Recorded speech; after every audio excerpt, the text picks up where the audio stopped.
Général, combien d'hommes vous avez tués? Aussi au moment Batugoni. Attends, ma 200. Attends, ma 200. Non, il te sala kayangombo.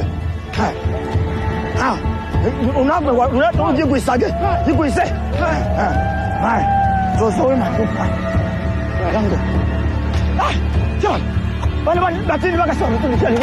Ça fait plus de 25 ans que des groupes armés nationalistes ou étrangers terrorisent l'est de la République démocratique du Congo. Mais pour Boutique, je suis parti dans la région du Kivu pour rencontrer un chef de guerre et essayer de comprendre le niveau de violence là-bas. Ah ouais, ils sont beaucoup. C'est une cinquantaine. Ils sont tous armés avec des kalash. Dombo. Dombo. Pendant plusieurs mois, j'ai donc enquêté avec ce qu'on appelle un fixeur, c'est-à-dire un journaliste local, un traducteur qui connaît très bien la région, qui a des contacts sur place et qui m'aide dans mes démarches. Ça a été un processus long et compliqué parce que il y a beaucoup de groupes armés qui sont inaccessibles parce que ils sont trop dangereux pour qu'on puisse aller les rencontrer et toutes les conditions de sécurité ne sont pas réunies pour en tout cas essayer d'aller les voir. Il y en a aussi beaucoup qui ne veulent pas rencontrer de journalistes. Et finalement, on a réussi à contacter et à aller voir dans une partie reculée de la région du Sud Kivu, Constantin Bashunga, qui est le leader d'un groupe armé nationaliste qui s'appelle le MNLC, le Mouvement nationaliste pour la libération du Congo.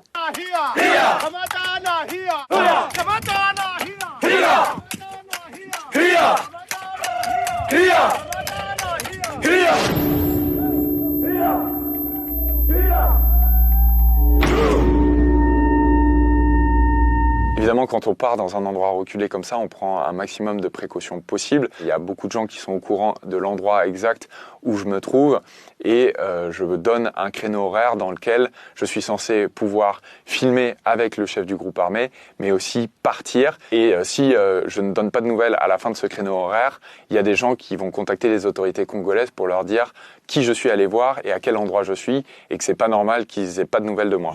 Mika, on va monter, si on n'est pas de retour aux alentours de 14h, c'est qu'il y a un problème.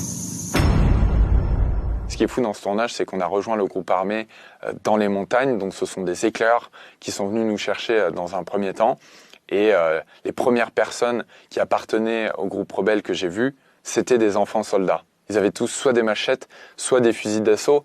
Et dans le documentaire, il y a plusieurs jeunes adolescents que je vais voir qui me disent qu'ils ont déjà tué pour le compte du MNLC. Et tu as quel âge, Mitsubishi? De 13 ans. 13 ans? Oui, oui. T'es jeune pour porter une arme? Oui. Eh ben, vous êtes beaucoup des jeunes dans le groupe comme ça? Oui, oui. Nous sommes beaucoup. Je vois ça, ouais.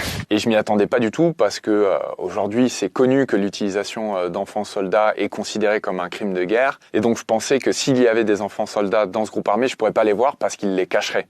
Et du coup je savais en voyant ça que je n'avais pas le choix, il fallait que je commence mon interview avec le chef du groupe armé en posant la question de l'utilisation des enfants soldats et que forcément ça allait pas être un entretien facile.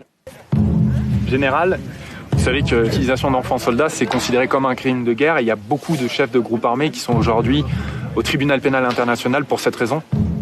Naebi. Voilà, Naebi. J'ai très vite vu que le chef du groupe armé s'énervait au fur et à mesure des questions. Et avec mon fixeur, au préalable, avant d'aller le voir, on s'était donné des signes au cas où on savait que c'était le moment de partir et qu'il fallait écourter l'échange. Donc au final, moi j'avais prévu de passer tout l'après-midi dans les montagnes avec le MNLC. Et en fait, avec mon fixeur, on sentait qu'il y avait beaucoup de tension. Donc on s'est dit qu'il valait mieux partir. Si vous voulez voir l'intégralité de ce documentaire, il est disponible sur Brutix.